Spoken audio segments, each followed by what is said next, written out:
Ok, doutora. Boa noite, gente. Prazer enorme estar aqui com vocês em mais uma live do nosso GT de Ligas. Hoje, os alunos da UERJ, Amanda e o Matheus, vão fazer a apresentação de um caso clínico sobre PTI, orientados pela professora Paula Florence, que é pediatra.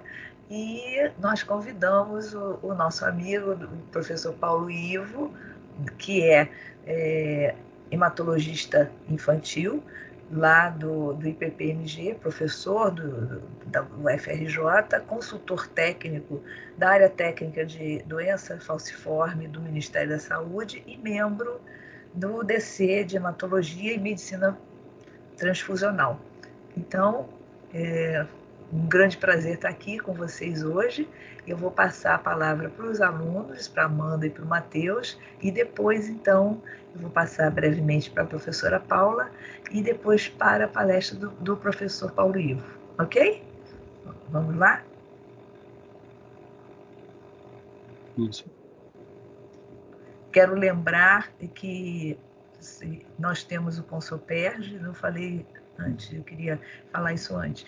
Temos o Consoperj, o nosso congresso da Soperj, que vai acontecer do dia 30 de novembro ao dia 2 de dezembro. Os temas estão maravilhosos, a gente inclusive vai ter uma manhã com as ligas e a gente está aí planejando um trabalho bacana para apresentar de vocês e gostaria de ter todos lá. Tá bom? Vamos lá, obrigada. Obrigada a você, Elizabeth. Vou compartilhar então aqui, tá bom? Para a gente começar. Ok.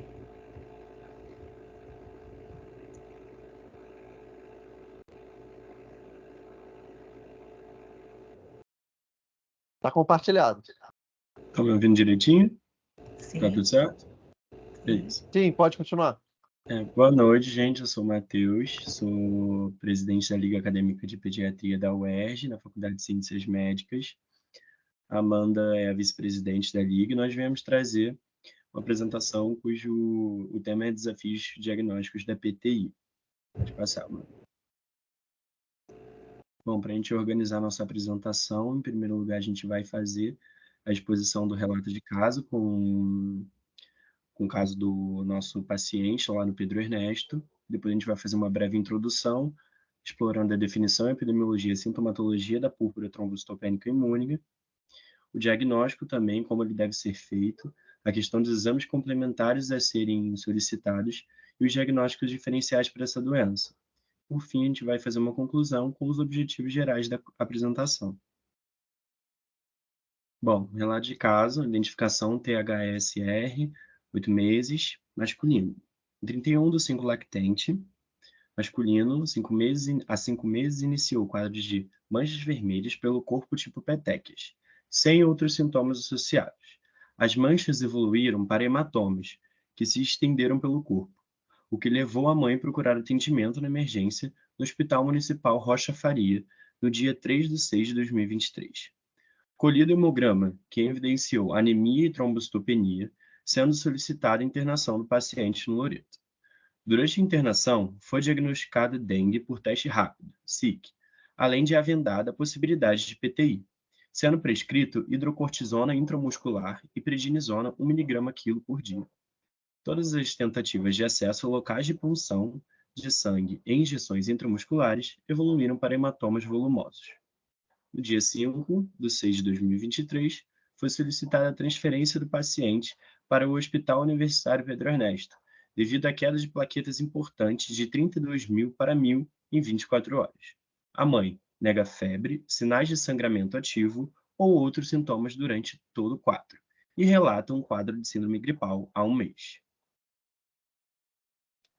Com relação à história do crescimento e desenvolvimento, a mãe é gesta 3, parto 3, parto vaginal sem intercorrências neonatais.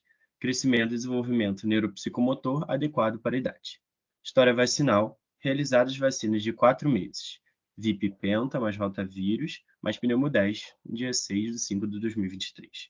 História familiar, avó materna com câncer de esôfago. ao exame físico, né, ectoscopia, um lactente em bom estado geral, hipocorado 2 cruzes em 4, desidratado, acianótico, anictérico e eupneico em ar ambiente e afebril. No exame de pele, vemos hematomas por todo o corpo, principalmente membros superiores e membros inferiores, em diferentes estágios de evolução e de diferentes tamanhos. Hematomas em topografia de pulsos arteriais, radiais, braquiais e femorais, petequias em face e pescoço e petequias e hematomas em palato.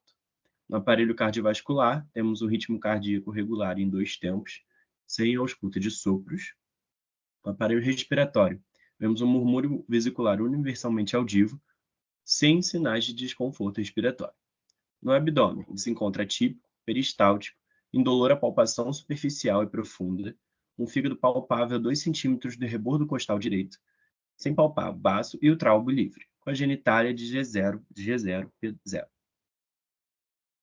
Bom, aqui está uma linha do tempo que a gente realizou para fazer um resumo do quadro, que no dia 31 realmente começou um início abrupto e súbito dessas manchas vermelhas, as petequias pelo corpo, que logo depois evoluiu para uma alteração no hemograma, que seria uma bicitemia, que era anemia e trombocitopenia. No dia 5, teve uma piora importante desse quadro, com necessidade de transferência para o Hospital Universitário Pedro Ernesto. Com isso, a nossa principal hipótese diagnóstica seria a púrpura trombocitopênica imune, a famosa PTI. Pode passar. Bom, a púrpura trombocitopênica imune, ela acaba sendo definida por uma trombocitopenia isolada, geralmente com hemograma normal, com uma causa ainda desconhecida. Porém, acredita-se que ela é um gatilho para frente a um aparecimento de uma infecção viral ou secundária a algum defeito imunológico.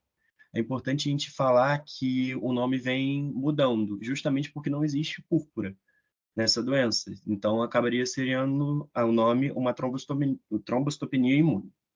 Ela pode ser classificada em primária, que é definida por uma ausência de outras causas ou desordens que poderiam estar associadas à trombocitopenia. Então, ela pode ser classificada também de 3 formas: como recém-diagnosticada, com uma temporalidade de mais ou menos 3 meses após o diagnóstico, persistente, que é acima de 1 ano, e crônica, acima de 11, 10 meses. E também tem as secundárias, que seria uma trombocitopenia imunomediada com alguma associação, alguma causa, por exemplo, medicamentosa ou alguma doença sistêmica, como o lúpus eritematoso sistêmico, HIV e imunodeficiência. Com relação à epidemiologia, ela é uma trombocitopenia sintomática mais comum na população pediátrica, justamente por ser uma prevalência masculina, com pico de incidência entre mais ou menos de 2 e 5 anos. Tem uma pequena prevalência no sexo masculino, mas principalmente em crianças mais novas. Bom, com relação à fisiopatologia, de início, existem autoanticorpos que geralmente são IgG, que eles acabam se ligando aos antígenos presentes na membrana das plaquetas. E essa formação do complexo antígeno-autoanticorpo, ela possui uma meia-vida encurtada, devido aos macrófagos, que estão principalmente presentes no baço. Então, ocorre um processo de inibição da produção de plaquetas. E é importante a gente ressaltar que 60% das crianças com PTI têm um anticorpo antiplaqueta detectável.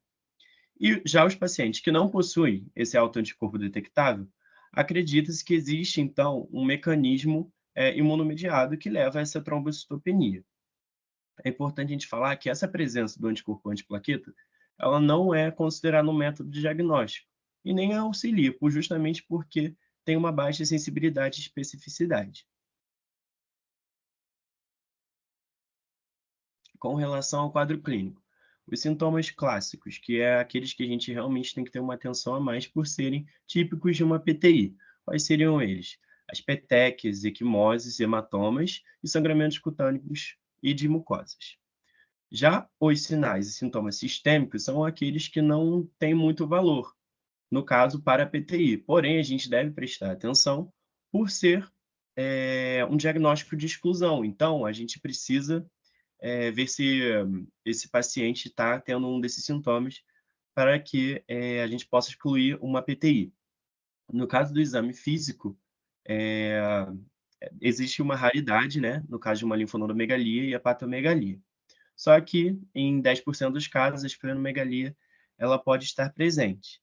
Também é importante a gente falar que cerca de 60% dos pacientes possuem uma história de infecção viral no mês anterior, que é o caso do nosso paciente também. Bom, e para a gente relembrar, no caso do nosso paciente, ele tem a maioria dos sintomas clássicos, né? Que são esses hematomas cutâneos e mucosa, petecas, que levam a trombocitopenia, extravasamento sanguíneo, e também a negar esses sintomas constitucionais que eu já havia mencionado. Bom, com relação à escala de sangramento em PTI, eles podem ser classificados em sangramentos pequenos, que são vários pequenos grupos de petequias e hematomas, de menor escala, e os grandes, que podem ser sangramentos geniturinários ou do trato gastrointestinal, ou também por conta de uma hemorragia intracraniana, porém isso é muito raro, cerca de 3% desses pacientes acabam podendo ter essa patologia. E aí existe uma escala, e a gente colocou essa tabela, para a gente poder classificar qual seria o risco de sangramento também do nosso paciente, de acordo com a aparição das petequias, desses hematomas, e no caso do nosso paciente, ele se encaixa na graduação número 3. E é muito importante para a gente ver a severidade do quadro, que ele se encaixa num risco diminuído.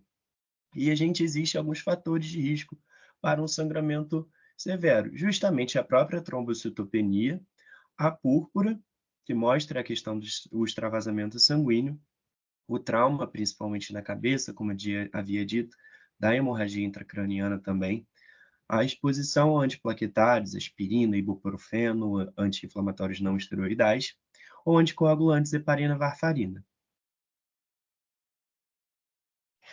Agora, gente, eu vou falar sobre um pouquinho dos achados laboratoriais, né? O que a gente espera achar num quadro de PTI.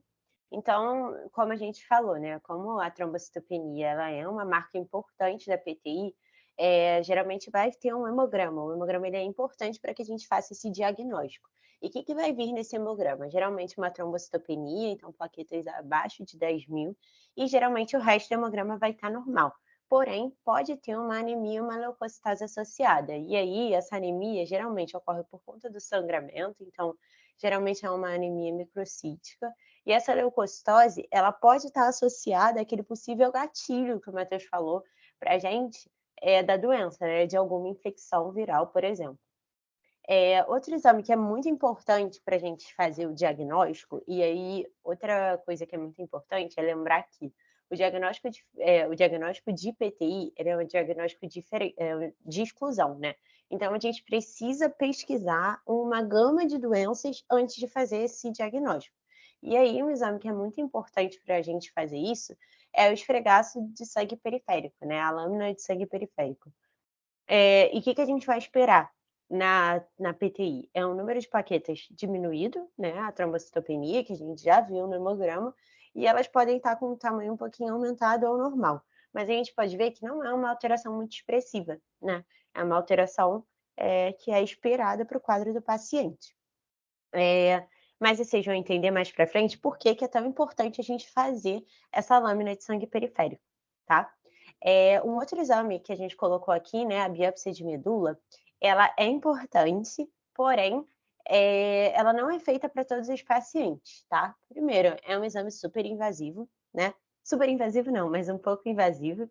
E então a gente deixa reservado para alguns pacientes específicos. Por exemplo, paciente com PTI que está fazendo tratamento e não está respondendo, ou um paciente com PTI que está fazendo tratamento e aparece algo novo nessa história, pacientes que vão usar o corticoide, às vezes optam por fazer essa biópsia. Então, assim, são casos específicos. A gente não vai sair fazendo biópsia de medula para todo mundo, porque não tem necessidade, tá bom? E aí, correlacionando os achados laboratoriais do nosso paciente, né, para a gente ver se ele se encaixa aí nesse diagnóstico de PTI, ele realmente apresenta uma trombocitopenia importante. Então, o paciente ele chega para a gente com um número de plaquetas de 5.000, uma contagem de plaquetas de 5.000, que é muito baixa, né? E aí, lembrando que foi uma trombocitopenia súbita, né? Então, ele chegou no dia anterior com 32.000 plaquetas que tinha no exame do hospital anterior, e no dia seguinte ele estava com 5.000. Então, ele teve uma queda abrupta, ele já estava com essas petequias, né, com esses hematomas, e o que chama muito alerta para a gente, tá? Liga um alerta para a gente sobre o PTI. Além disso, apresenta uma anemia não tão importante, né? Mas é uma anemia, 9,3 de hemoglobina, com metócrito de 32 mais ou menos, e os outros parâmetros, VCM, RDW, a gente não teve acesso. Então não deu para caracterizar muito bem essa anemia, não dando para saber se era por conta do sangramento, né? E, além disso, foi pedido também, durante a internação desse paciente, uma lâmina de sangue periférico, que veio só com uma trombocitopenia, que já era esperada por conta do hemograma, e uma linfocitose, que não foi muito bem explicada. Mas é muito importante nesse momento aqui, que foi relatado no prontuário do paciente de que a lâmina do sangue periférico não foi bem feita, tá? E que seria necessária a repetição dessa lâmina. Então, a gente não sabe se esse achado da lâmina é verdadeiro ou não, tá bom? E aí, agora eu vou falar um pouquinho sobre os possíveis diagnósticos diferenciais da PTI, né? Como a gente falou, a PTI tem um diagnóstico de exclusão, tá? E aí, quais são os critérios que a gente usa para diagnosticar o PTI, né? É ter essa aparecimento súbito de petequias e hematomas, tá? Ter um bom estado geral, o paciente geralmente não parece que está doente, não tem aquele mal-estar, tá? E tem uma trombocitopenia, que é nova, né? Que não é uma coisa prolongada. E aí, trazendo esses diagnósticos diferenciais, né? Porque, como a gente falou, a gente tem que pensar em um monte de coisa antes de chegar no diagnóstico. A gente pensa nas doenças que trazem essa trombocitopenia, né? Então, eu trouxe aqui a LLA, que a gente vai falar um pouquinho mais para frente, né? Mas é a leucemia linfoblástica aguda, e ela cursa com uma trombocitopenia, cursa com equimoses, né? Então, é um diagnóstico bem importante para a gente. Também a infecção pelos vírus de EBV, CMV, HIV e HBV cursam também com a trombocitopenia, mas geralmente tem sintomas constitucionais muito importantes e aí também vem com testes sorológicos positivos, né, então já, excluiria. A anemia hemolítica autoimune vem com uma pancitopenia, né, mas geralmente vem com uma anemia muito importante, aumento de reticulócitos, então assim, não é só a trombocitopenia, né, como na PTI é uma trombocitopenia isolada geralmente. As desordens hereditárias, então, assim, é muito importante durante o atendimento ao paciente perguntar se ele tem algum exame antigo para a gente ver se essas plaquetas elas sempre foram baixas ou se é uma coisa nova, tá? Isso é muito importante porque às vezes é uma desordem hereditária, perguntar se tem história na família. Como o Matheus já tinha falado lá na frente, né, os medicamentos eles podem dar trombocitopenia, tá? Então tem uma gama de medicamentos, um monte de antibiótico, penicilina, cefalosporina, carbamazepina, enfim, um monte de medicamento que pode dar essa trombocitopenia. A anemia apática, a gente não pode deixar de falar, né? Uma falência da medula óssea. Então, não tem como produzir as células, então você vai ter uma pancitopenia. A síndrome hemolítica urêmica tem a trombocitopenia, mas vem também junto uma injúria renal e vem também com uma anemia hemolítica. E também a gente não pode esquecer de falar da dengue, que eu deixei ela separadinha aqui, porque dependendo do tipo de dengue, ela vem também com um quadro muito parecido da PTI. E agora eu vou falar um pouquinho dos diagnósticos que foram mais brilhantes para a gente, tá? Durante o caso, tá? E um dos diagnósticos diferenciais importantes que a gente tem que fazer é da leucemia linfoblástica aguda. Por quê? Mais conhecida como LLA, né? Se eu ficar falando desse nome enorme, eu vou me embolar toda hora. Então, a LLA, ela é o câncer mais comum pediátrico. Então, a gente nunca pode deixar esse diagnóstico passar, né? Então, a gente tem que conhecer um pouquinho do quadro clínico e ver quando a gente tem que investigar. Então, um pouquinho da fisiopatologia da leucemia é uma leucemia que tem uma mutação lá na medula óssea, na linhagem linfóide da medula, e que vai ter uma mutação bem no início. Então, a célula é pouco diferenciada, né? Ela é muito indiferenciada, então elas são chamadas de blastos. E aí ela multiplica muito. Então, o que acontece? Você tem muitos blastos nessa medula óssea, e são tantos blastos que eles acabam extravasando para o sangue periférico.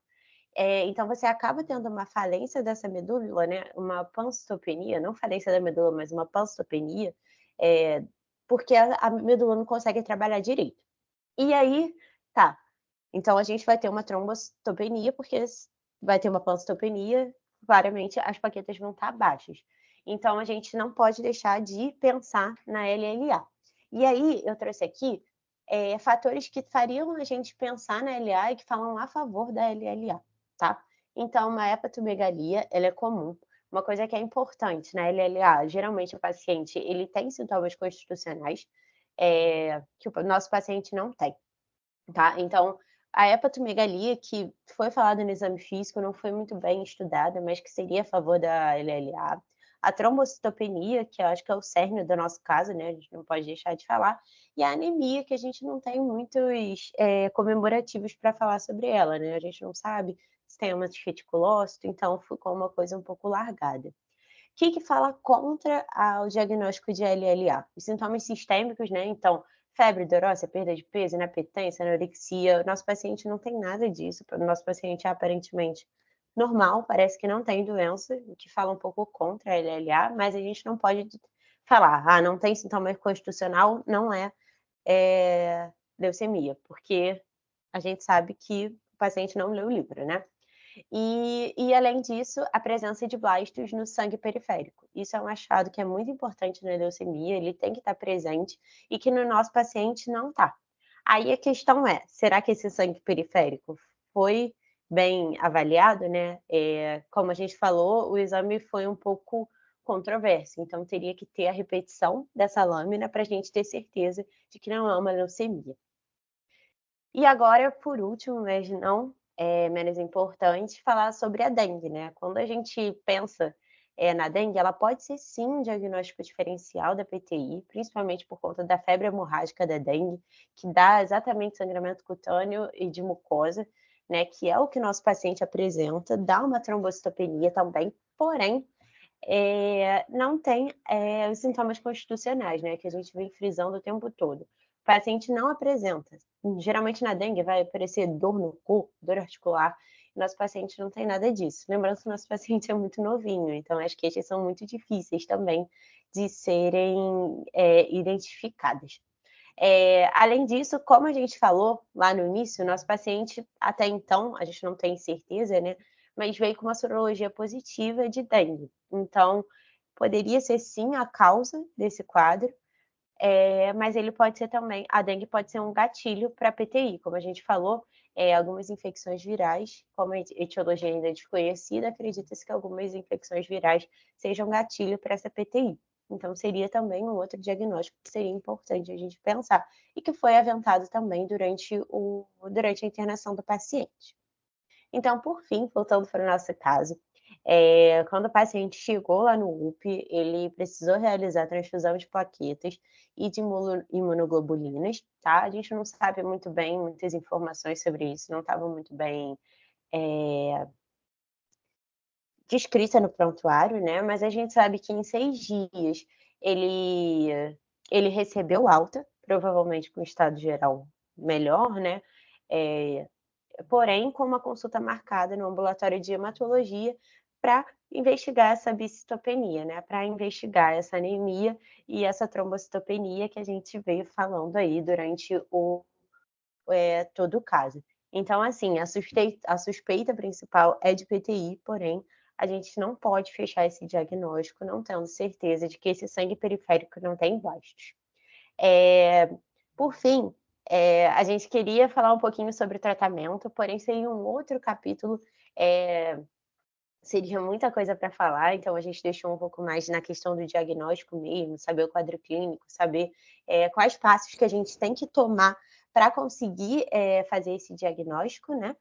E aí, assim, o tratamento, o Dr. Paulo tá aí, ele com certeza vai conseguir falar melhor que a gente, é mais ou menos corticoterapia, imunoglobulina, tem vários tipos de tratamento que a gente não vai entrar em discussão aqui, tá bom? Obrigada, espero que vocês tenham gostado.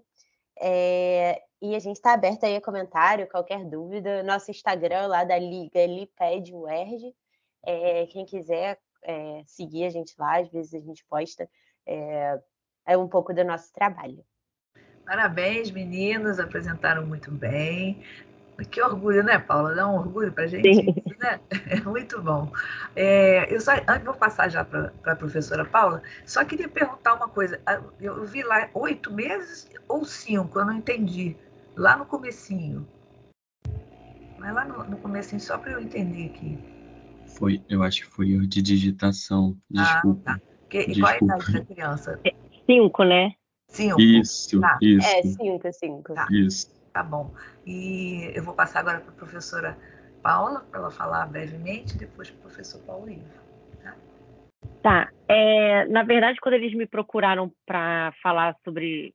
procurar um caso clínico, né, para apresentar, eu achei que esse caso era interessante porque, às vezes, não é muito discutido assim, na graduação, mas é muito comum na pediatria, né? Principalmente, às vezes, na enfermaria lá da gente, né? Então, assim, acho que uma coisa que eles deixaram clara, que é importante, é o diagnóstico diferencial com a leucemia, né? Essa criança até apresentava uma bicitopenia, né? Então, eu acho, se eu não me engano, que no outro hemograma que a gente escolheu no final, talvez tenha tido uma melhora dessa anemia, entendeu? Eu lembro mais ou menos disso. Mas o que chamava muita atenção é que essa criança, ela veio para a gente com pedido de vaga como se fosse dengue, tá?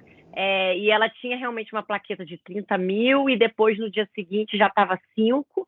Né? E quando ela chegou para a gente até pensou, poxa, de repente essa criança era até uma criança de CTI, porque uma criança com uma queda assim abrupta de plaqueta, né, tendo dengue, é um sinal de gravidade. A gente até fica, nossa, ela vai chegar gravíssima, tá sangrando.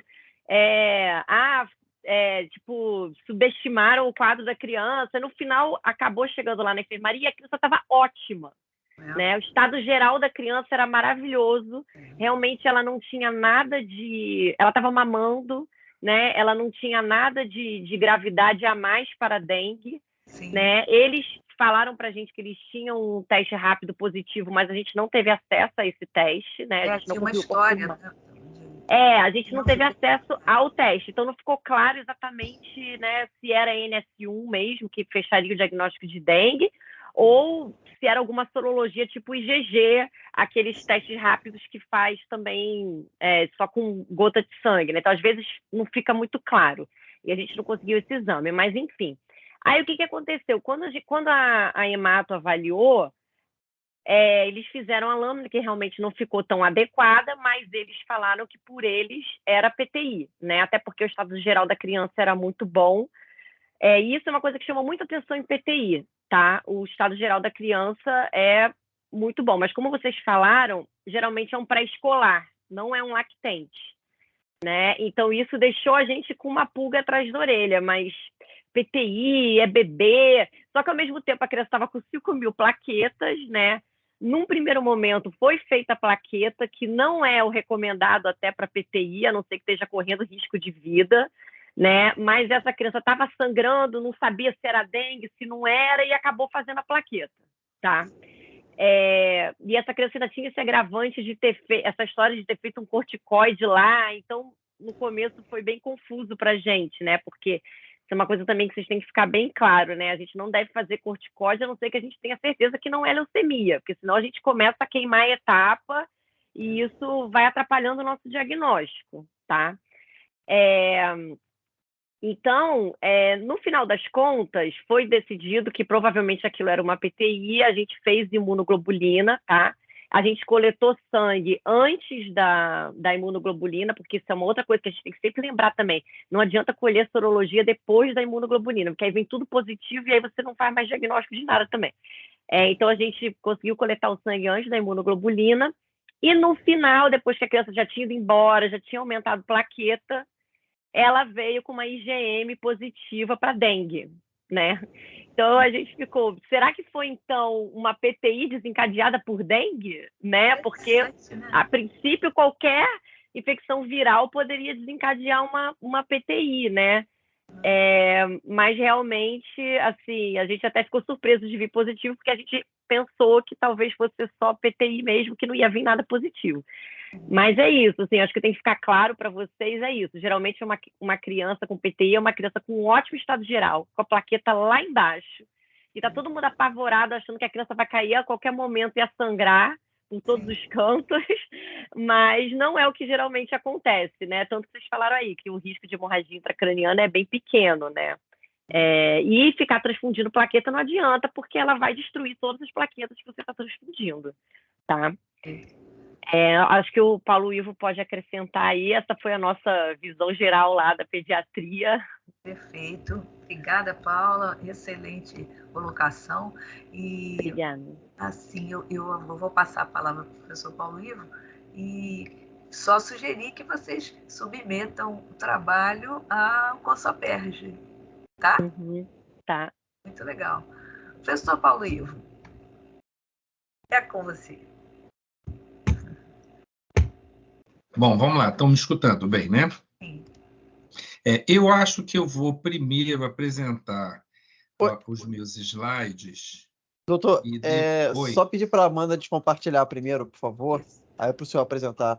Isso, perfeito. Pode compartilhar. Eu vou primeiro apresentar os meus slides e depois eu vou comentar o caso, que eu achei muito interessante, apesar da Paula já ter falado algumas questões que são importantes, mas eu vou dar a minha forma de pensar com relação a isso, porque é muito interessante, porque a plaquetopenia ela é uma diversidade de diagnósticos, né? Então, essa criança, eu não sei se a gente pode dizer que era uma PTI, mas a gente pode dizer certamente que é uma trombocitopenia viral, né? Se esse dengue fosse uns 15, 20 dias atrás, quer dizer, se agora você tivesse só uma IgG e uma IgM negativa, talvez, Matheus e Amanda, esse dengue fosse o gatilho. E aí essa criança talvez estivesse com uma PTI. A gente tem que entender que esse gatilho ele não é no momento da apresentação. É sempre 15, 20 dias, às vezes até mais. E a gente não pode esquecer uma outra coisa, que são as púrpuras vacinais, que são secundárias a algumas vacinas, que vão misturar mais ainda o diagnóstico, ele vai ficar enlouquecido. Então, nunca podemos deixar de perguntar: teve vacina nos últimos 15 dias? Porque, às vezes, eu já vi algumas púrpuras vacinais que a gente teve que, inclusive, notificar o CRI, e era uma púrpura vacinal mesmo, que foi diagnosticada, não tinha nenhuma questão relacionada imunológica do ponto de vista de autoimune, né? Mas era vacinal, foi secundária vacina, né? Então, eu vou apresentar aqui Paulo, posso só fazer um comentário? Quando a gente estava estudando, a gente ficou nessa, né? Ele tinha uma história de um resfriado de 1 mês. Então, a gente achou meio improvável dessa dengue, por ser no momento, ser o gatilho, né? Então, provavelmente seria esse resfriado aí. E também teve eu acho que, mas foram poucos dias, né? Eu não lembro. Ele teve uma vacina que foi sarampo. Isso. Teve essa vacina que poderia bem ser o gatilho. Aí ficou... vacina do sarampo, vacina da varicela, porque são vacinas que podem desencadear a púrpura vacinal. Tá? Por isso que a gente colocou até mesmo a data, para reforçar isso. Acho que tem sarampo, cachumba, rubéola também, não? Sim. Mas é bem raro isso, não? Mas pode acontecer. Pode acontecer. Mas Em medicina não existe nunca e não Com existe certeza. sempre. Né? Essa que é a graça da nossa profissão, ela não é uma ciência exata. A gente vai ter que estar sempre raciocinando e trabalhando com pequenos dados e juntando aquele quebra-cabeça para você poder fechar o diagnóstico. Não é fácil mesmo, não. Se fosse fácil, a gente não precisava de 6 anos, no mínimo, porque 6 anos não resolve, não, tá? É verdade. Tem que estudar a vida inteira, né? É o famoso Exatamente. desceu para o play, tem que brincar. Tem que brincar. Então, vamos lá. Deixa eu aqui começar aqui na púrpura. Vocês estão aí vendo direitinho? Sim, sim. Ótimo. Então, peraí. Então, vamos falar um pouquinho sobre... Eu vou falar sobre a púrpura trombocitopênica imunológica, tá? Então, é uma púrpura, e aí vem essa questão do conceito, é uma desordem autoimune, não há dúvida disso, caracterizada por baixa contagem de plaqueta e sangramento cutâneo mucoso, que pode ser mais leve, mais grave. Eu também não me lembro de ter visto, eu só vi um caso de uma hemorragia intracraniana, num garoto até de 11 anos, que foi grave, mas a grande maioria das vezes os sangramentos são que a gente chama de sangramentos secos, né? Que é sangramento de pele, de mucosa, sem sangramento vivo, né? É muito raro o sangramento gastrointestinal, é muito raro o sangramento de sistema nervoso central, mas pode acontecer sangramento epistaxe, pode acontecer sangramento gengival, isso pode acontecer. É a causa mais comum da trombocitopenia na infância, uma incidência de 1 para 100 mil e um pico de idade entre 2 e 5 anos, como vocês falaram. Então, essa criança de vocês está fora do pico de idade mais comum para as púrpuras trombocitopênicas imunológicas. E aí, é muito interessante para você ver como a coisa evolui, e muitas vezes nem todos evoluem juntos, né? Se você for no CID, o CID de PTI está escrito púrpura trombocitopênica idiopática. Ele ainda está lá no tempo, lá de trás, em que a gente não sabia qual era a fisiopatogenia da púrpura trombocitopênica imunológica, né? Que antigamente se falava que não sabia por que é, mas hoje a gente já sabe que está relacionado a anticorpos direcionado a partes das plaquetas, pode reagir contra todos os fragmentos da plaqueta, né? Normalmente esses anticorpos, essas são as nossas plaquetas, esses anticorpos eles vão se direcionar a maioria das vezes contra o GP2B3, o GP1B9, mas também pode reagir contra os outros que são menos frequentes, né?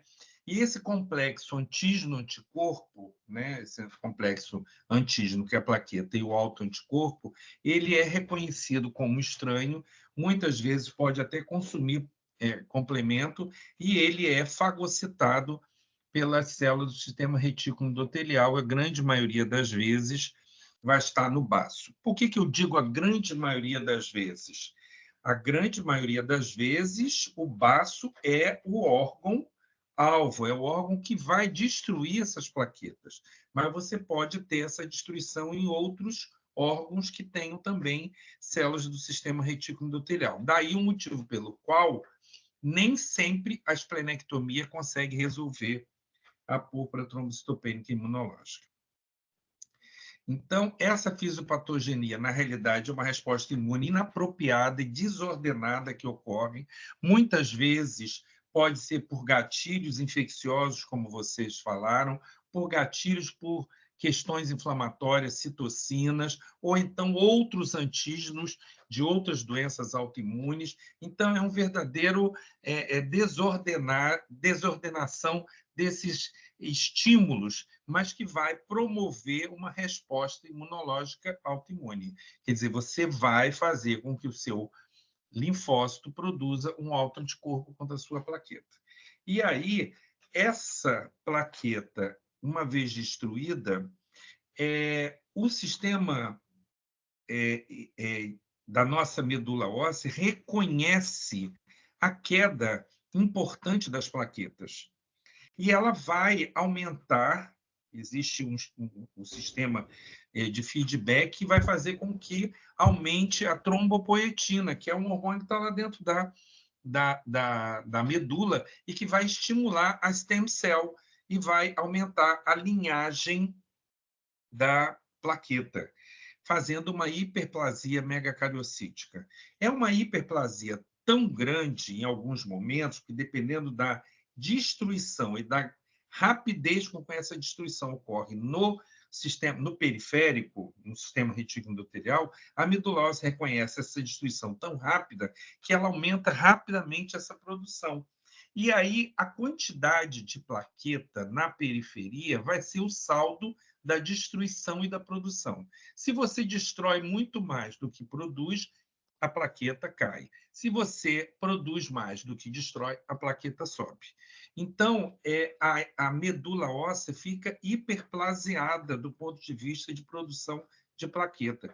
E isso é a forma, inclusive, como você, quando vai na medula óssea para investigar uma púrpura, se você tiver uma hiperplasia megacariocítica, você fecha o diagnóstico de púrpura imunológica, porque a hiperplasia significa destruição na periferia.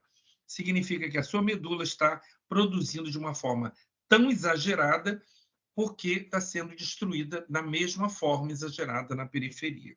E o interessante, isso são coisas que você vai poder ajudar na hora que você vai fazer o diagnóstico também, vai buscar esse diagnóstico.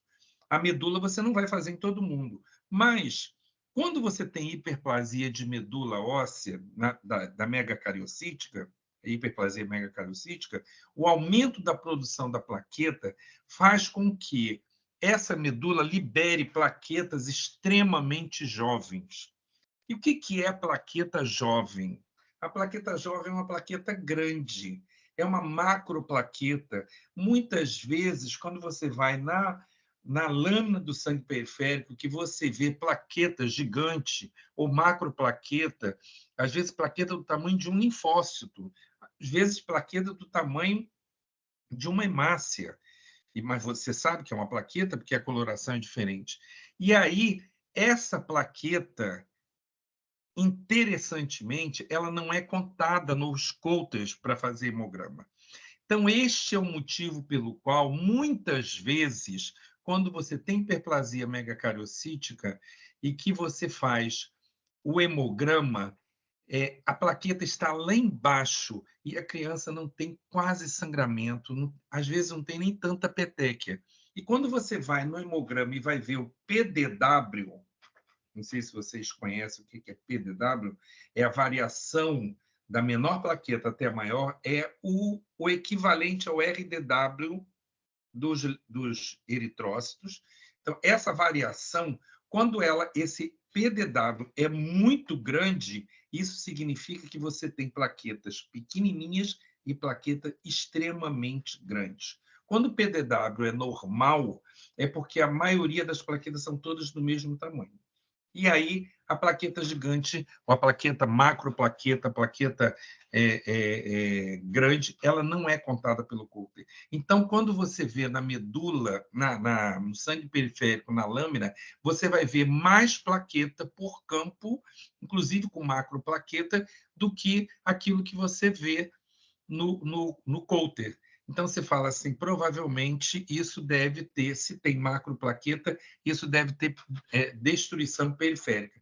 Então, isso é um outro dado que, na análise do hemograma, que você tem que saber fazer, você pode facilitar o seu diagnóstico, a sua indução para um mecanismo imunológico periférico.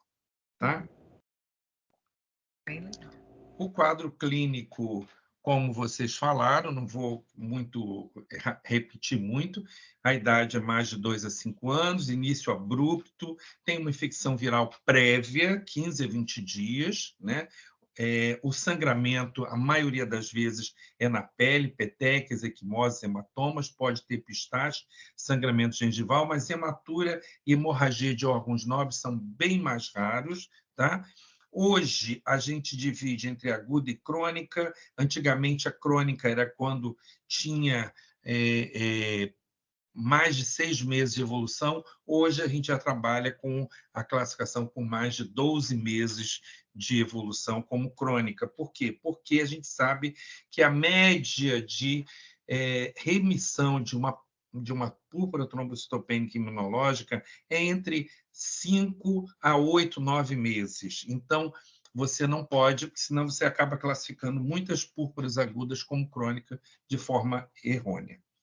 Esses são o quadro de pele, só para vocês terem essa visão, né? Às vezes petequias bem pequenininhas, mas às vezes também petequias maiores, ou então verdadeiros hematomas, né? Lesões purpúricas.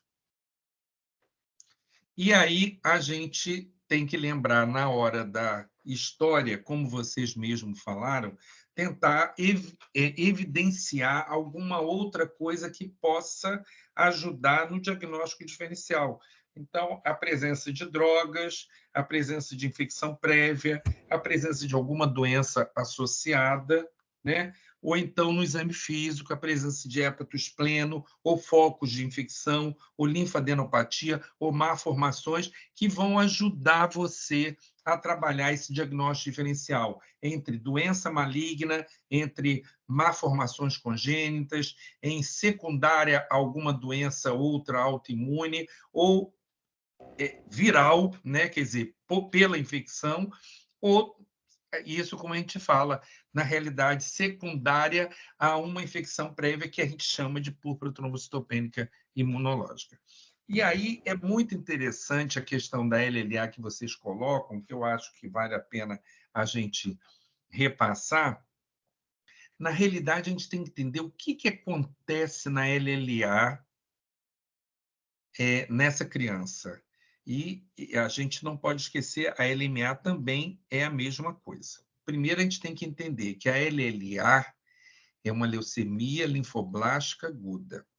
Então, é uma célula clonal da linhagem linfocítica que é produzida fora da medula, porque os linfócitos são produzidos nos gânglios e no sistema linfático, né? E essa célula clonal produzida fora da medula, ela vai habitar a medula e vai se proliferar dentro da medula e vai ocupar aquela fábrica. E, portanto, aquilo que se produzia normalmente naquela fábrica, ela não vai ser produzida porque ali aquela fábrica está invadida por pessoas estranhas, invadida por uma célula clonal, que é o linfoblasto. Tá? Então, o que acontece? Você vai ter neutropenia, você vai ter plaquetopenia e você vai ter anemia, que são as 3 linhagens que são produzidas dentro da fábrica do sangue, dentro da medula óssea. Então, a infiltração da LLA faz com que você tenha uma trombocitopenia por parada de produção, uma anemia por parada de produção, uma neutropenia grave por parada de produção. A LMA é diferente, porque a LMA é uma célula mieloide clonal, que é produzida dentro da medula óssea. Então, a LMA é muito mais rápida, a evolução, às vezes, até do ponto de vista de quantidade de células neoplásicas é muito mais rápida, e a queda da plaqueta e da hemácia é mais rápida ainda, né? Porque a doença já está dentro da medula. Ela não vai sair de algum órgão externo, como, por exemplo, um gânglio, e povoar a medula. Então, é interessante esse diagnóstico diferencial, porque, desculpa, quando você tem uma plaquetopenia, que você tem que lembrar que pode ser uma leucemia, você vai ter que procurar os outros sinais, principalmente no hemograma, e aí não há dúvida que a hematoscopia, uma lâmina de sangue periférico, é fundamental. é fundamental, mas ela não é crucial, porque nem sempre você vai ter o linfoblasto circulando, principalmente na fase inicial da LLA. Você pode já ter uma plaquetopenia, pode ter uma certa anemia, mas ainda não tem o linfoblasto circulando, porque ainda não está numa quantidade que ele esteja sendo expulso da medula, porque está a medula completamente infiltrada. Tá? Então, é fundamental essa história, o exame físico bem feito, a avaliação laboratorial, e a gente costuma dizer que a púrpura trombocitopênica imunológica ela é um diagnóstico clínico, em que você precisa de uma avaliação laboratorial, em que você vai identificar simplesmente a plaqueta baixa. Os sinais de hemorragia podem ser cutâneos, mucosas, órgãos nobres, como eu falei, né? Mas as mais frequentes são os cutâneos e as mucosas. A avaliação laboratorial, como vocês falaram, plaquetopenia severa, né? Quando você tem uma plaquetopenia de 40, 50 mil, 60 mil, a gente fica muito inclinado a não pensar em uma púrpura imunológica e tentar ver se existe alguma outra coisa que possa secundariamente promovendo essa plaquetopenia. A maioria das vezes, os anticonvulsivantes em crianças pequenas cursam com plaquetopenia moderada, 50, 60 mil, às vezes as infecções virais, a própria dengue às vezes não faz uma plaquetopenia tão grave. Então, as púrpuras vacinais também não dão uma plaquetopenia tão grave. Então, a púrpura imunológica ela é caracteristicamente com uma plaquetopenia severa de queda muito abrupta. Tá? E o restante do hemograma é completamente normal. E aí a gente vem uma discussão que eu gostaria de levantar com relação a essa anemia que vocês falaram dessa criança.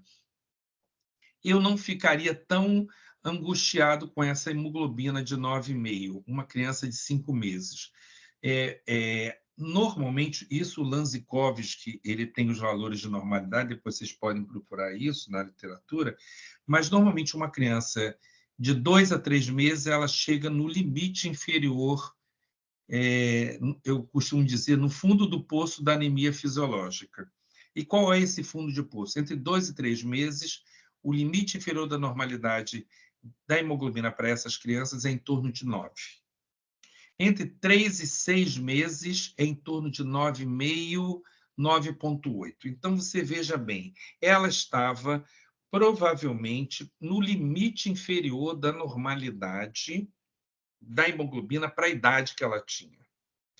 Então, isso é importante, porque se a gente olhar e comparar isso com uma criança maior, você vai falar 9,5 é uma anemia horrorosa, né? Mas uma criança de 5 meses, 9,5 não ficaria tão angustiado. Até porque, como ela estava com um período febril e com um certo quadro inflamatório, a gente tem anemia da inflamação, né? Vocês não viram o VCM, para ver se era normocítica, normocrômica ou microcítica, mas, de qualquer forma, esses sangramentos que ela teve de pele não conseguem fazer uma repercussão tão grande na hemoglobina. Então, 9,5 eu não ficaria tão ansioso ou tão animado com essa hemoglobina, mas a plaquetopenia, sem dúvida nenhuma, era muito importante, né? E um coagulograma que é normal, e quando preciso, a gente pode ir na medula óssea. E aí eu queria corrigir uma coisinha de vocês. Não é biópsia que a gente faz mielograma. Existe uma diferença entre biópsia e mielograma. O mielograma é como se você tirasse uma foto da medula óssea. Então, você tira gotas de sangue, bota numa lâmina, cora e você vai ver a medula óssea. Uma foto.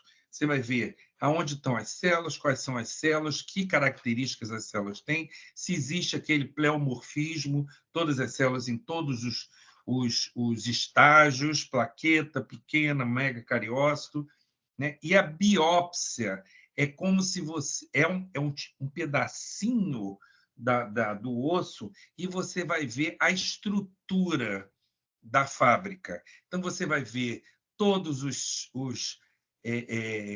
a maquinaria, as pessoas trabalhando, tudo. É uma medula, é uma fábrica que você vê em 3 dimensões, porque você vê não só o produto final, que é a medula, mas você vê também como ela é produzida, como é feita a estrutura. Então, você vai ver o estroma, você vai ver os fibroblastos, você vai ver todas as outras coisas que são importantes.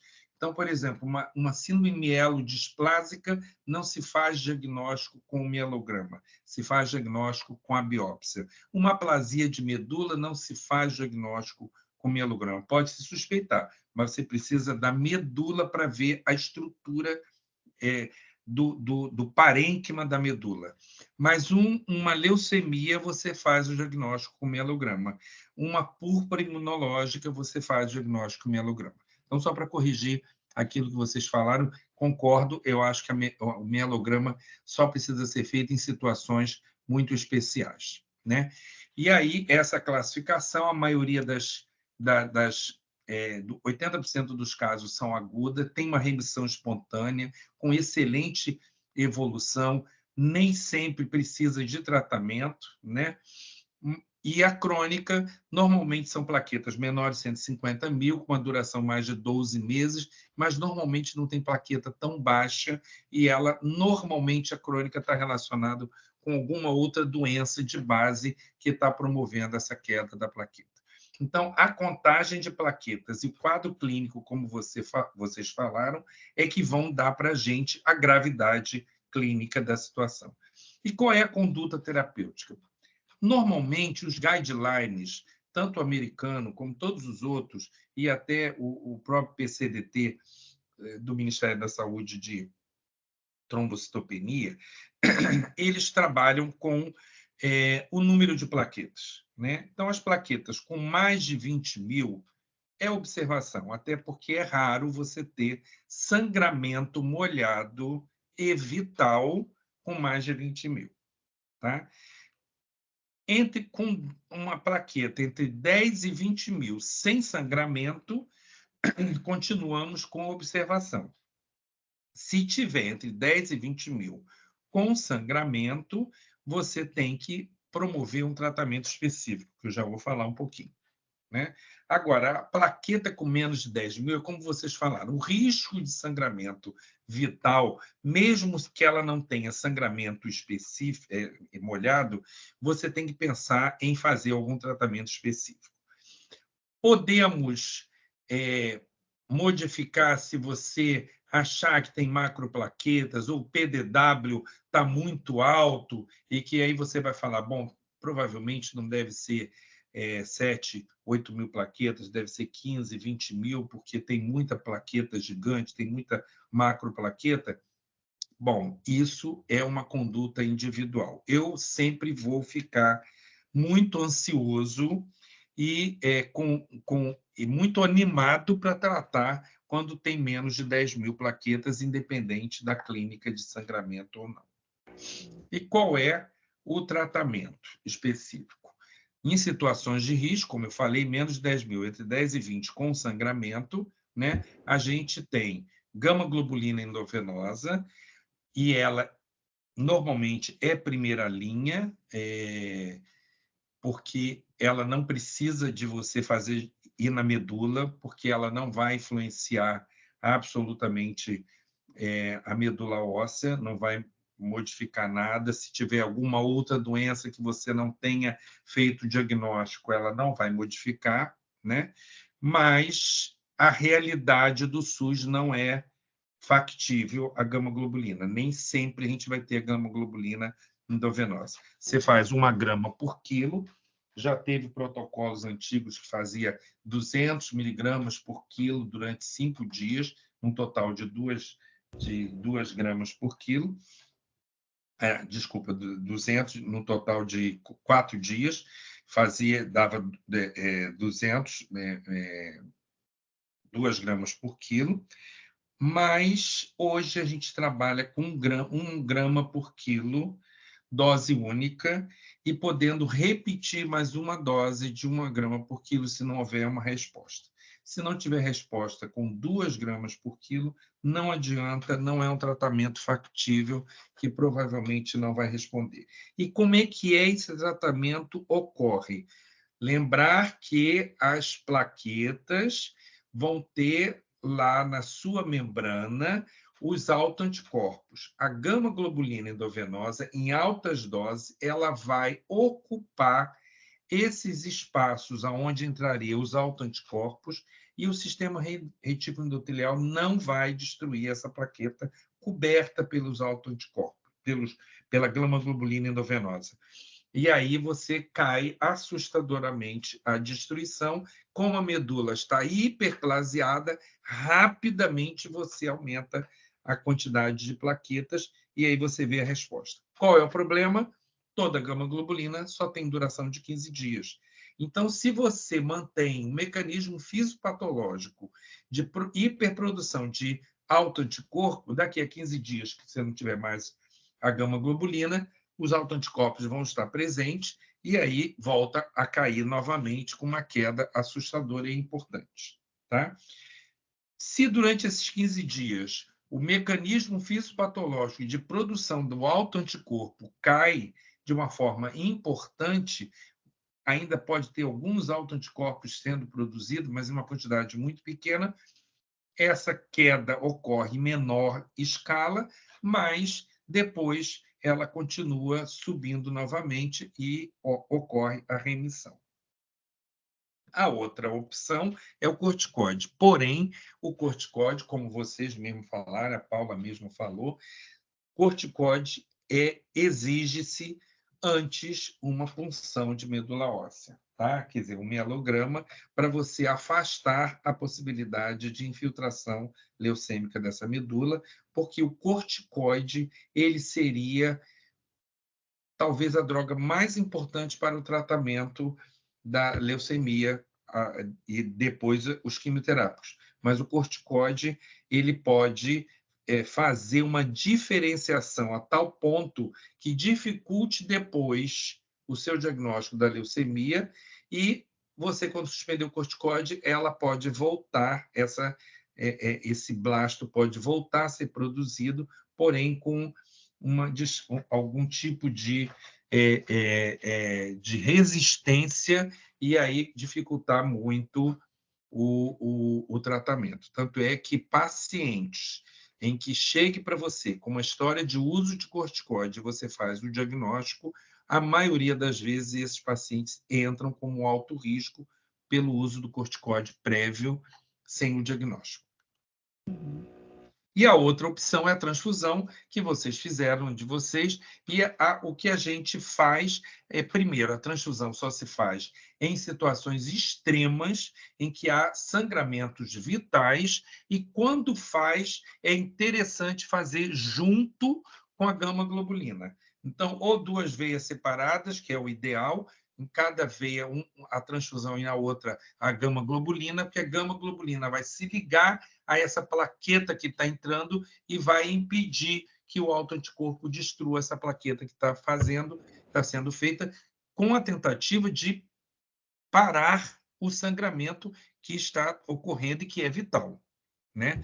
Do contrário, não há porquê, não há indicação de transfusão. Na realidade, eu costumo dizer que transfusão na púrpura imunológica é colocar lenha na fogueira, é colocar gasolina na fogueira. Você vai aumentar o fogo, vai aumentar a destruição, porque você está dando o substrato para a fisiopatologia. Então, a transfusão ela não deve ser feita só em situações extremas, né?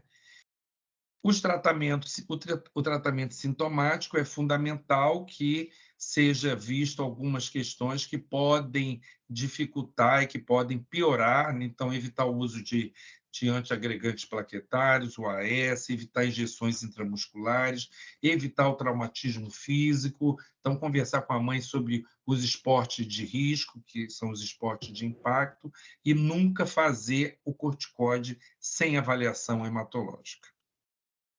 Nunca. Isso, talvez, se vocês levarem isso para casa, eu já fico satisfeito.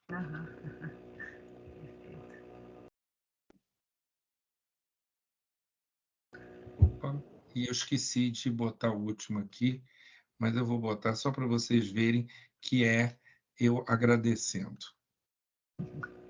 É o meu ratinho indo embora e falando obrigado. Muito bom. Obrigada. Muito bom ao vivo. E eu acho que a gente enriqueceu muito essa discussão, tudo que o Paulo Ivo trouxe para a gente. E eu queria perguntar, não sei, acho que não tem ninguém. Eu queria só fazer mais um esclarecimento que eu acho que é importante para vocês que estão fazendo medicina. A gente tem que lembrar sempre que o hemograma ele tem idade. Então, você tem que saber interpretar o hemograma conforme a idade da pessoa. Então, por exemplo, vocês ficaram ansiosos com a linfocitose, né? O bebê tem linfocitose, é o normal dele, entendeu? Eles são linfocíticos, e esse é o grande problema quando eles fazem quadros virais, né? E por que eles são linfocíticos? Porque eles ainda não têm um sistema imunológico perfeito. Não tem. Então, eles têm que ter os generais em maior quantidade, que são os linfócitos, é quem tem a memória, é quem vai produzir o anticorpo, porque eles é que vão proteger. Por que esse sistema imunológico ele vai ser todo feito e amadurecido nos 3 primeiros anos de vida? Esse é o motivo pelo qual a gente faz tanta vacina nos 3 primeiros anos de vida, porque tem que estimular esse sistema imunológico que está ali esperando ser estimulado, né? Os neutrófilos, eu costumo dizer que são soldadinho raso. Eles estão lá na porta. Eles vão ser mortos e vão matar e vão ser mortos. Mas os generais vão ficar aqui atrás, que são os linfócitos, linfócito B, o B que produz o anticorpo, o T que tem a memória, o CD4, CD8, tudo aquilo que vocês ainda vão estudar muito em imunologia, né? E aí vocês vão entender por que o bebê ele tem muito linfócito, mas muito mesmo, é 80%. Né? E quando faz um quadro viral, que aumenta mais ainda os linfócitos, ele faz neutropenia. E aí o pediatra da urgência fica estressadíssimo, porque é um tal de querer internar bebê neutropênico, febril, o garoto brincando, esperto, mas tem 600 neutrófilos.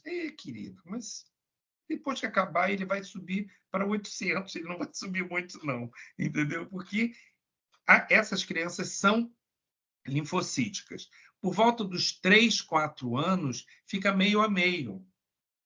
E lá para os 7, 8 anos, ele se assume o nosso padrão da gente, de adulto.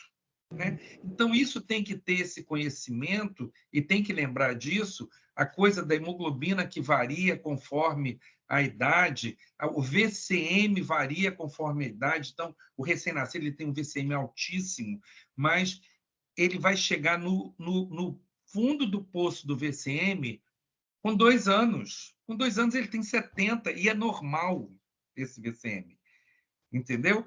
Tanto é que a gente usa uma formulazinha, a partir de 2 anos, o limite inferior da normalidade de VCM é 70 mais o número de anos. Tá?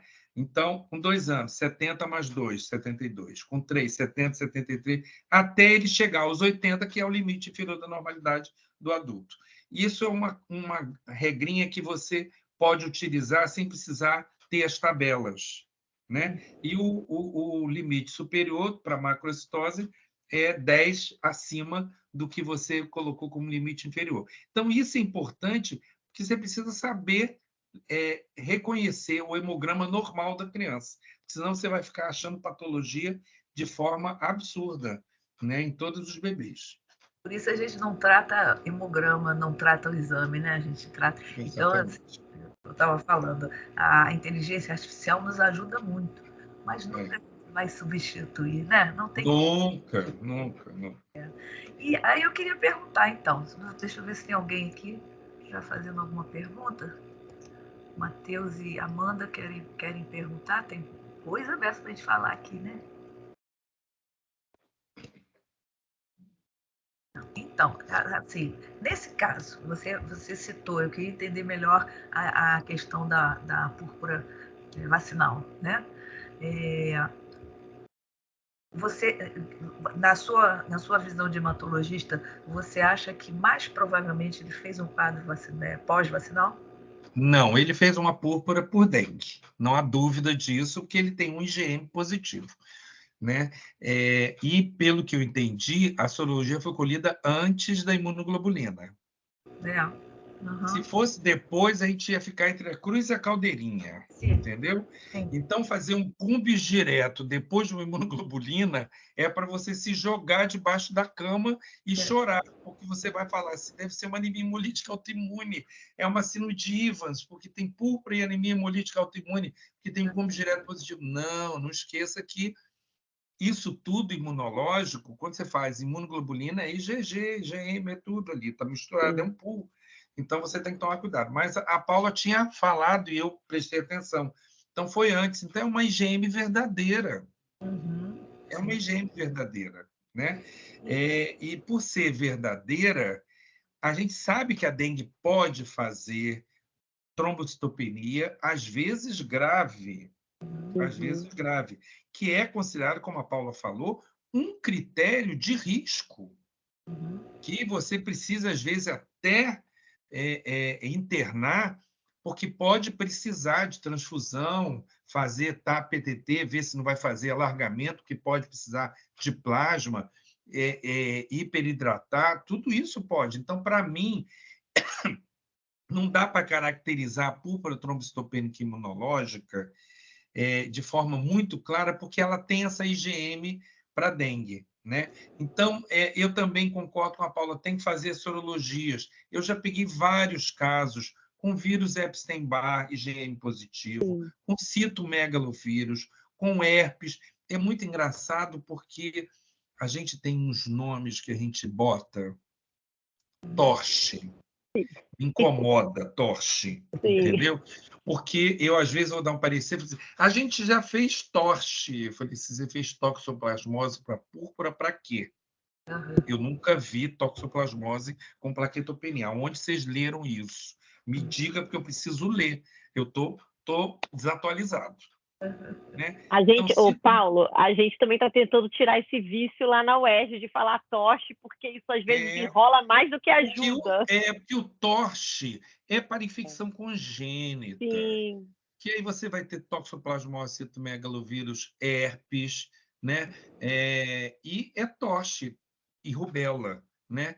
Mas não esquecem parvovírus. Esquecem agora o Covid. Eu já peguei trombocitopenia importante por Covid. Eu já peguei, não sei se vocês sabem, as falciformes e as anemias hemolíticas hereditárias, quando tem parvovirose, faz uma aplasia pura de série vermelha, que a gente chama de crise aplástica, né? Eles não fazem pancitopenia, eles fazem aplasia pura de série vermelha, porque o parvovírus vai lá na medula e ele vai parar somente a eritropoese. Eu já tive 3 pacientes com doença falciforme, com Covid, e que fizeram crise aplástica. É mesmo. A anemia importante, com reticulocitopenia, e a gente transfundia no dia seguinte, estava pior do que a hemoglobina no dia anterior, a gente transfundia no dia... Assim, às vezes tinha que fazer 4 a 5 transfusões seriadas, e aí depois a medula era liberada porque o Covid estava diminuindo. Então, nesses 3 de Covid, demora mais ainda, porque o parvovírus é 10 a 15 dias. Mas o Covid, a gente ainda não conhece, né? Só Deus A sabe. gente ainda não conhece. É. Tem 15, 20 dias, 30, não sei. Só Deus é quem sabe, entendeu? Então, a gente ainda vai aprender muito. Então, eu sinto megalovírus, herpes, vírus Epstein-Barr, parvovírus, Covid, tudo isso eu já vi trombocitopenia com IgM positiva, e é uma trombocitopenia. E aí, quando você acaba a infecção, ela volta ao normal, porque ela não é imunológica. Assim. Entendeu? Agora, a imunológica, ela não vai ter a infecção imediata, ela tem a infecção lá atrás. E quando você tem outra citopenia, né, ou leucopenia com neutropenia, ou anemia importante, você tem que ligar o seu desconfiômetro. Isso não é púrpura imunológica. Não é. Você vai ter que futucar com vara curta, entendeu? Então, vai acabar tendo que ir na medula para poder ver. Existem vários. Eu já vi um paciente que tinha uma ovalocitose, que faz uma pancitopenia. Eu sou chamada, a gente fica angustiada, é uma leucemia, é não sei o quê, entendeu? E aí eu vou na medula, ela tinha parada de maturação. E aí a B12 estava quase indetectável, ela tinha feito um quadro viral, fez uma aplasia de medula secundária a uma virose, como ela não tinha B12 suficiente, porque era adolescente, às vezes não tem, né? Pode ter deficiência, ou então começou a produzir, não tinha o suficiente, aí faz uma megaloblastose e para, e não consegue recuperar. Entendi. E aí a gente faz B12, faz pico reticulocitário, entendeu? Então, assim, eu acho que essa criança foi uma púrpura viral, né? E, assim, tem tudo para púrpura viral. E até a idade, que não é muito comum para púrpura imunológica, né? Então, aí faz sentido por que ela fez nessa idade, porque nessa idade é muito comum as viroses, né? Mas se, assim, isso a gente não sabe, né? Porque se ele continuar com essa trombocitopenia, aí a gente poderia pensar na imunológica?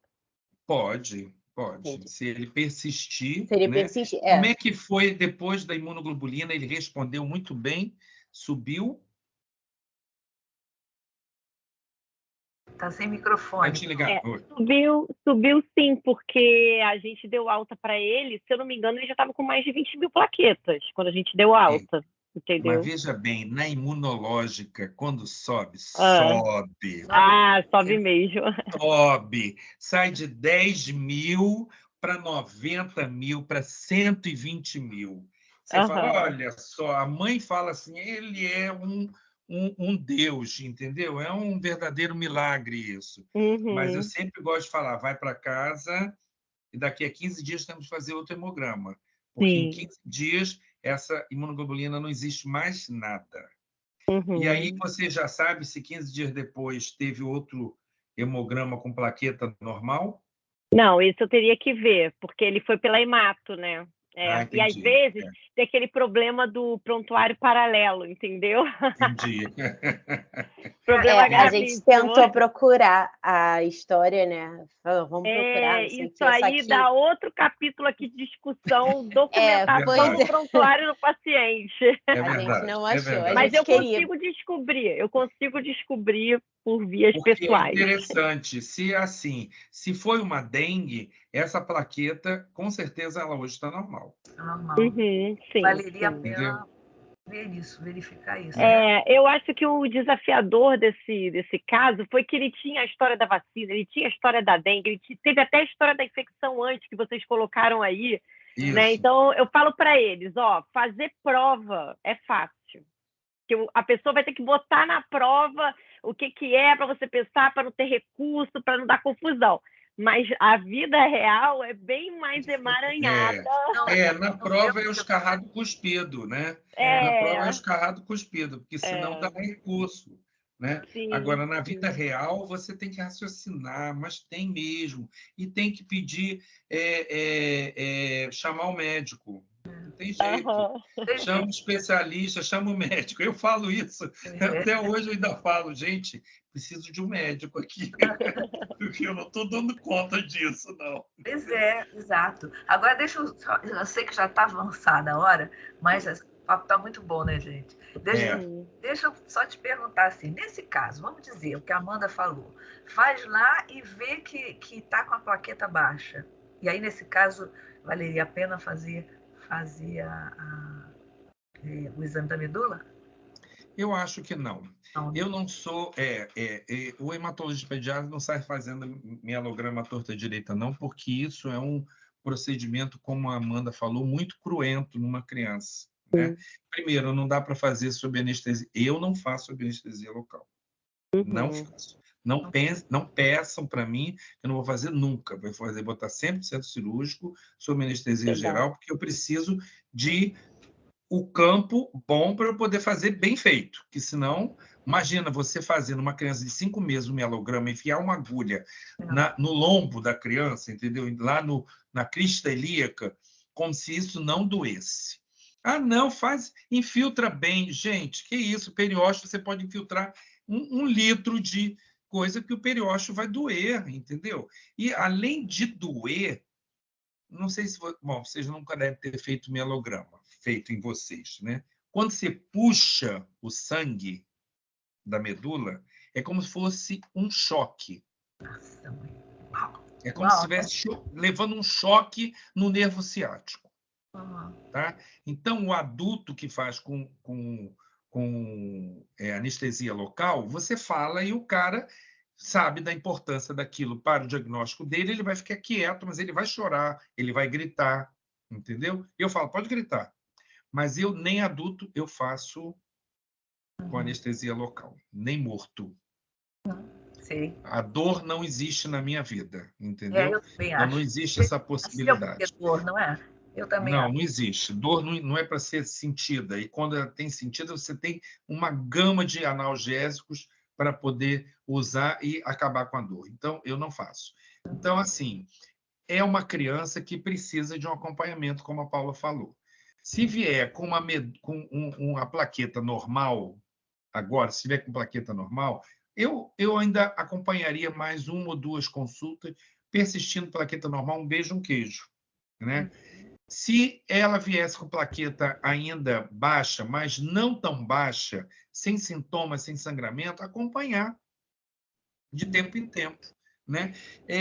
Vocês conhecem a Alice Azevedo, que é hematologista, ela é lá do Fundão também, e eu me lembro bem que ela falava, na hematologia, o gato que estiver debaixo do tapete, se o rabo sair, você puxa o rabo que o gato vem.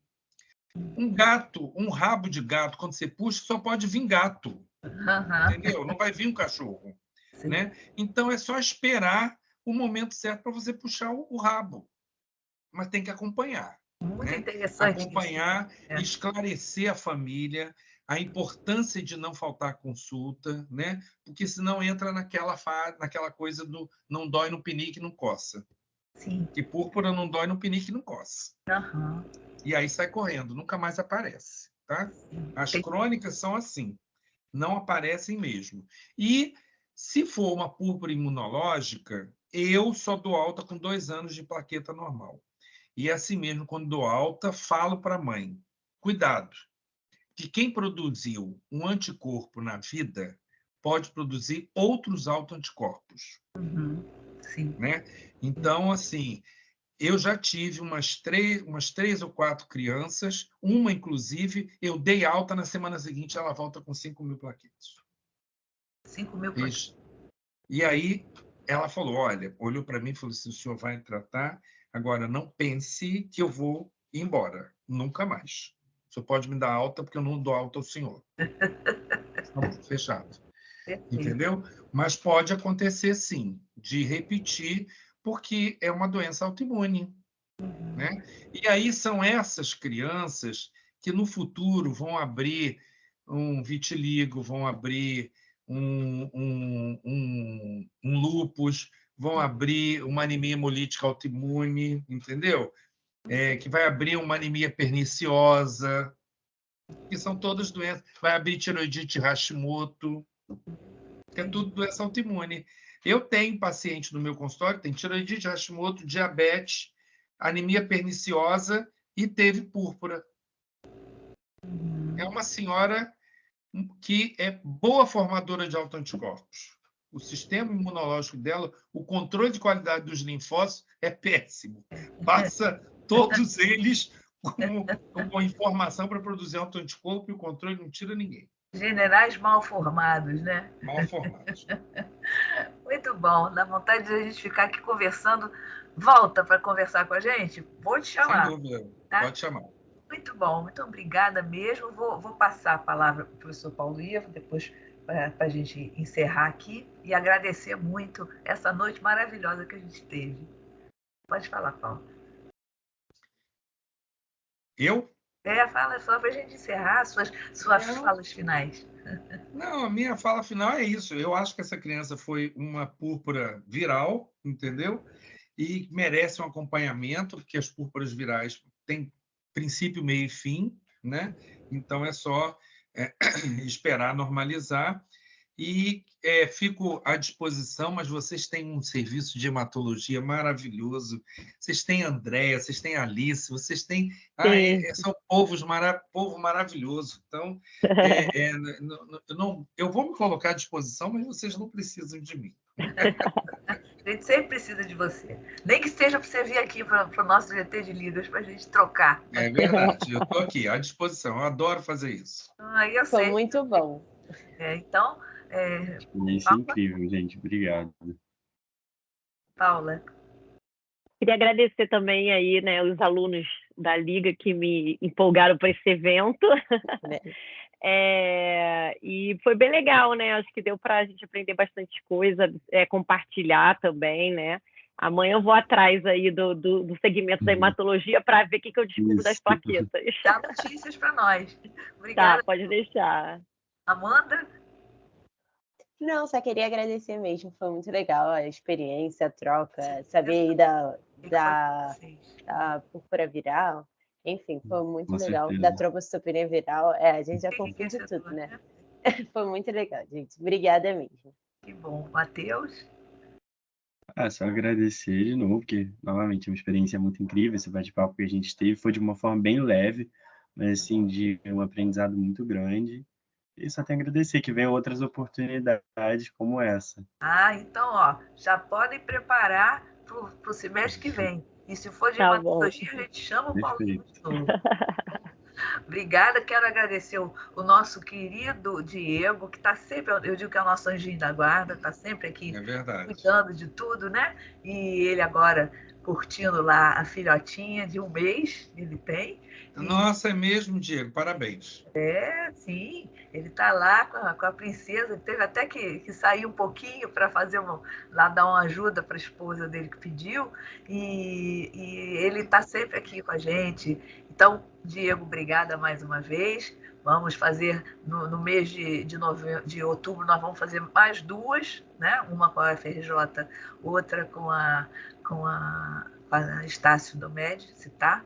E aí a gente vai provavelmente parar, porque novembro é o mês do Congresso, do Consoperge, e aí vai ser confuso, né, para a agenda e tudo. E dezembro não existe, dezembro é mês das festas. Por isso é que a gente vai fazer 2, para não ficar muito, né, muito no gap aí. Mas, assim, sempre uma delícia estar com vocês, sempre muito bom, um aprendizado. Vontade de perguntar um monte de coisa aqui, mas depois eu vou ter o pé lá, tá bom? Muito obrigada, gente. Boa noite. Tchau, um abraço.